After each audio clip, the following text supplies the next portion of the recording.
is what opens our minds, but also, and more importantly, opens our hearts to one another. My story is titled From Fears to Tears as My Heart Breaks. It is a story about justice and injustice, and how the projects that we have been privileged to be part of have strengthened my resolve to be part of the justice side of that equation. The story is also about unearned privilege and undeserved challenge. It's about the primacy of relationships in authentic allyship, especially in a world that seems to be imploding right now at the behest of the US government, determined to revert to a world order that is systematically dismantling 60 years of civil rights gains, human rights gains, women and gender diverse rights gains. In this kind of a time, it's incredibly important that we turn to one another as a powerful act of resistance. Act 1, the beginnings. I grew up in Brooklyn, New York in the 60s at the height of the civil rights movement and the women's consciousness-raising movements. In my white working class family, I'm the middle of 3 children, an older sister and a younger brother. My conclusion, number 1, gender injustice happens at an early age. I noticed that my little brother had more privileges than I and my sister did. He was exempt from making his bed, helping to clean the house, wash the supper dishes, make his own lunch. My ancestral tradition suggested that the men work, achieve, succeed, the women tend and serve. In the elementary school I went to, it was part of the early racial integration efforts in the 60s, and so my classmates were white and brown and black and Hispanic, Italian, Greek, Israeli, and from several other countries, and that was normal in our neighborhood. In my junior high school experience, that shifted. I was walking with a group of friends one day on the street, a group of white girlfriends and a student who was older than us, a black girl, accosted my friend while we were walking, tried to grab her purse, and when it wasn't relinquished, punched her in the face. We were shocked. We didn't know what to do. In high school, racial tensions and violence erupted at a larger scale. As a white kid in a predominantly black school population, I became afraid to go to school. Conclusion number 2, black people were to be feared. The resolution at that time was my family moved to a neighborhood where the school population was predominantly white. Act 2, a transformation. I went to nursing school at Columbia University's Uptown campus in Spanish Harlem. Carrying the unexamined biases of my upbringing, I didn't venture into the neighborhood at night, certainly not alone. At 22, I took a job as a visiting nurse, working in neighborhoods of all racial and socioeconomic backgrounds, and that was eye-opening in my young life. I saw unimaginable suffering, crippling diseases, isolation, grinding poverty. As I think about it now, it's very moving. I saw young women, not much older than me, dying of ovarian cancer. But I also saw resilience, appreciation, and hope in the unlikeliest places. Some people, despite their extreme pain or disability, radiated warmth and gratitude. Others, with much less diversity, were consumed by anger, self-pity, and bitterness. Conclusion 3, for me, was that I was lucky, but not invulnerable. I had choices to make.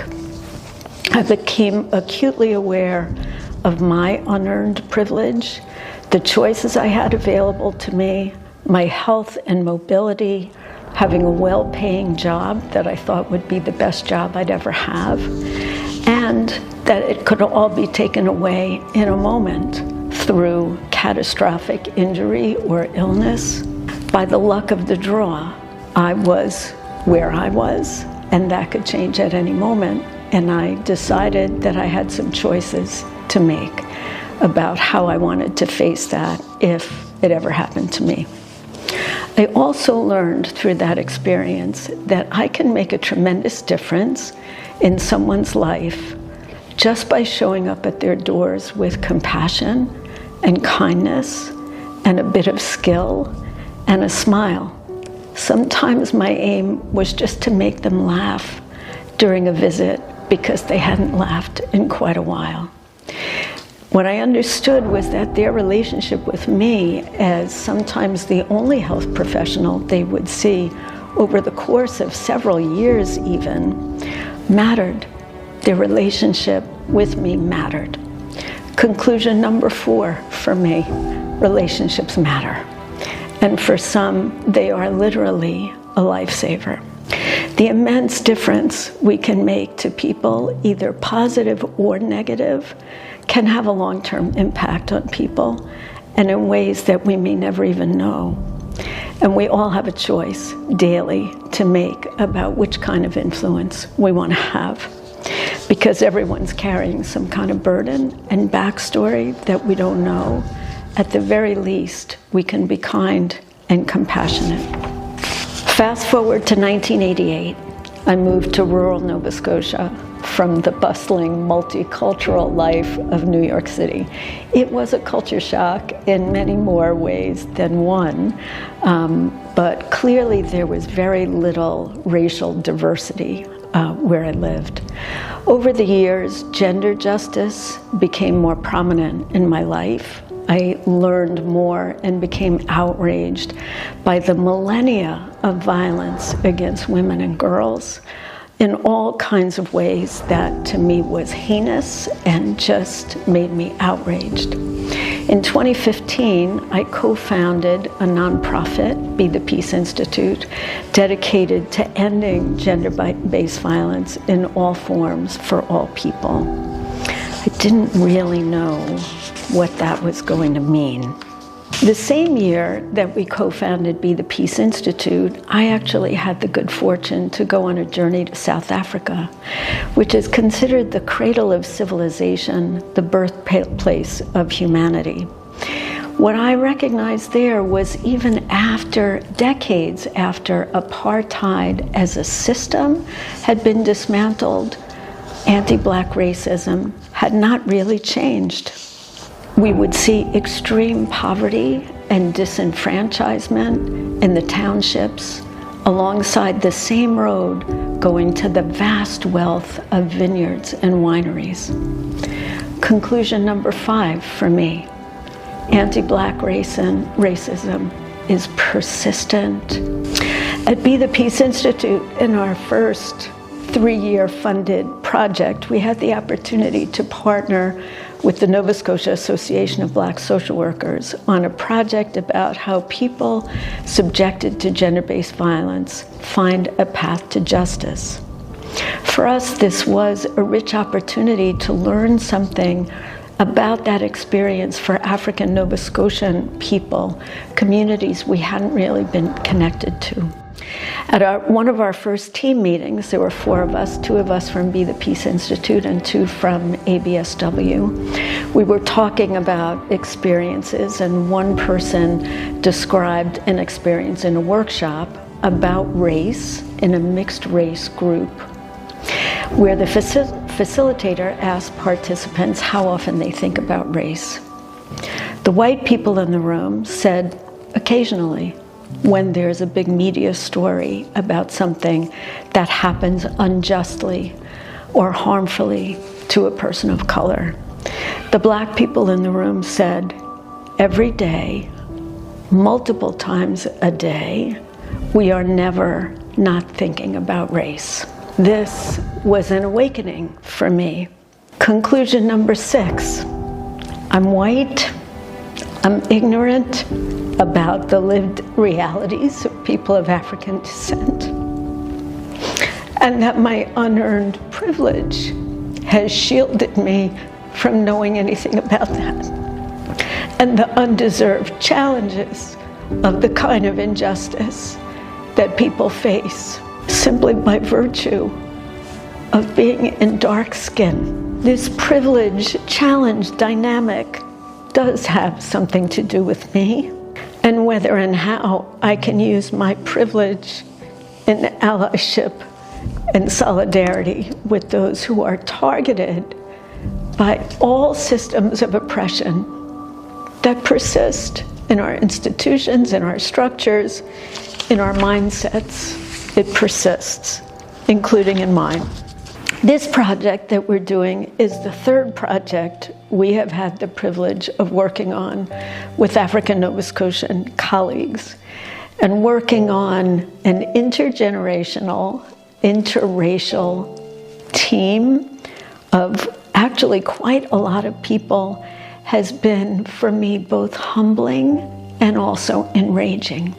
The stories that have been shared among us, and particularly from our Black colleagues and community members, have brought me to tears, as you can see, for the undeserved challenge of everyday racism. Being spat on in a parking lot while talking to a friend, being surveilled in stores, being publicly humiliated with your teenage son and forced to prove one's innocence in the face of baseless accusations, a daily reality. For some people on our team, being unable to take the pleasure of going out for a jog in the evening in a hoodie as a large Black man could be a recipe for disaster. Being ambushed at any moment when you least expect it, when you have no idea when it's going to come at you. The everyday racism keeps one's nervous system on high alert all the time. It has huge impacts for one's health and well-being in ways that I hadn't considered before. These relationships that we forged through trust and shared purpose has become foundational in my advocacy and my journey to be an ally in this work. I had learned a long time ago as a nurse the life-changing power of showing up, and I am learning that in new levels with new depth, by listening deeply, by holding space, by opening my heart and my ignorance to dismantle the systems of separation that perpetuate injustice. Looking back, I see how my journey from grappling with early gender inequality as a child to unlearning racial biases to co-creating spaces for justice and liberation has been shaped by relationships.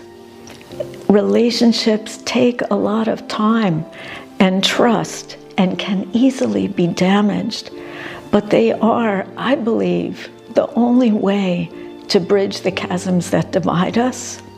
And so this journey has been immensely impactful for me in my continued quest toward justice and liberation for all, compelling me to speak out, to be with, and to advocate with.